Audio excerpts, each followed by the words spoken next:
Food, the thing that nobody can live without, and I'm pretty sure none of you go more than 2 hours a day without eating. For example, breakfast, second breakfast, 11sies, lunch, afternoon tea, dinner, and supper. Any of that sound familiar? That's what I thought. Okay, so a big example of food and a place where it's really important to people is in Italy. I mentioned this in my last speech, and I talked about how in Italy, making food is the way that the women show, of course led by the grandma, master of all food, show their love to their family, and this is a really good time for them to be able to get together and get to spend quality time together, eating what everybody's favorite thing for the most part. Also in Italy, you don't see a lot of fast food restaurants because of all the cooking that happens. I encourage everybody to learn how to cook, and I think it's something everybody should learn how to do before they go to college, especially before they go to college, if not sooner. One of these examples being that it's really unhealthy for you. Through the database Academic Search Premier, a peer-reviewed article titled International Archives of Integrated Medicine, written by Sugana Beja, talks about the fast food addiction and the prevalence of it here in the United States. You can see that pretty much anywhere if you look around. And she also talks about the unnecessary health issues that occur because of all of the unhealthy eating.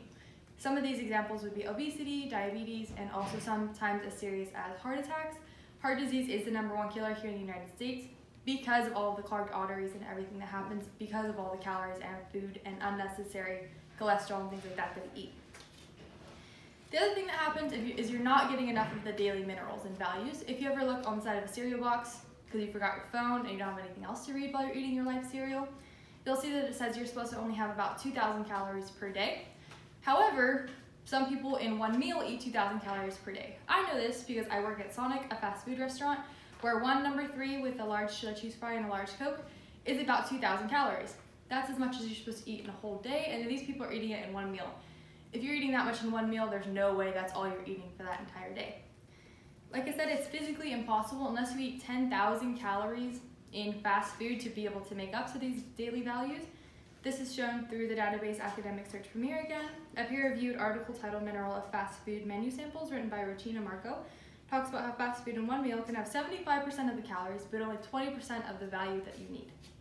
Because of this, it leads to more people consuming a lot more calories than they need, or being like, oh, I need to eat this steak, which is all protein, and they don't really know they don't need that much protein in a day, and examples like that. Another thing that is really unfortunate about fast food, and the reason you should learn how to cook, is because it's really, really expensive, especially for our high school wallets, as some of you may know if you do eat out a lot. One peer-reviewed article that shows this is titled Advertising Age, written by Jay Lemire, talks about how on average an American spends $700 per year on the lunch meal alone. So if you break that down, that's about $2 per meal every day. Not so bad, until you realize that there's almost 400 million Americans in the United States alone. So that means that everybody's spending $2. That's a significant amount of money on food. And if you take also the fact that this would range from 5-year-olds who maybe or don't eat it, or maybe do because their parents do, to 80-year-olds, people who never eat it, to people who always do. Because of that, that just adds to a lot of unnecessary expenses that are coming to you.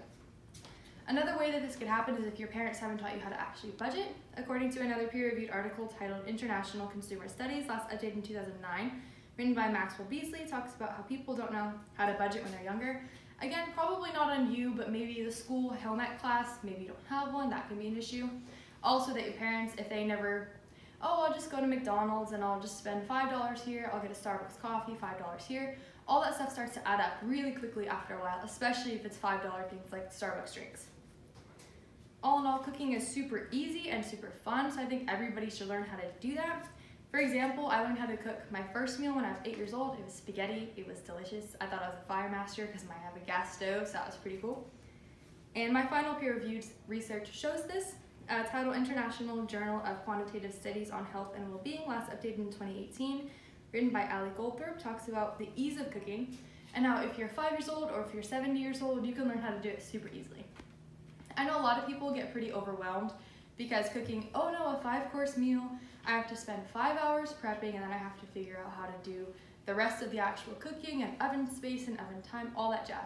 It doesn't have to be that complicated. Like I said, I made spaghetti, which is technically dinner. That fed my whole family when I was 8 years old. You can also ramp up. You can make those meals if you want to. So for example, this last Christmas, my family, my 3 brothers and my parents and I got together and we made tamales. That, since my stepdad is Mexican, was a really big, important part to him because his mom used to do that with them all the time when they were kids, which also ties back into how I said that it really affects the culture and helps spend time together with the people. And trust me, I get it. Fast food, that's what it is. Like, it's easy, it's convenient, it's really good for people to be able to just, hey, I'm gonna stop, I'm gonna get a burger and some fries, it'll be fine, I just need this thing right now. But that's how that fast food addiction that I talked about earlier starts. That's how you go from, oh, I just get it every once in a while, to wow, I've had McDonald's 4 times this week. Hopefully it's not McDonald's, it's really the worst. Like I said though, cooking doesn't have to be a 5-course meal. Tomato soup that you heat up in the fridge, that $10 meal that you're spending all that money on, you can get $10 worth of beans, rice, and a piece of meat, and then be able to make that for all of the times, and eat that 4 or 5 times throughout the week. Overall, I think everybody here should learn how to cook, and I think it's a really great way to get involved with your family, to not spend too much money, and to also be able to not be unhealthy and be able to live a longer, more fulfilling life.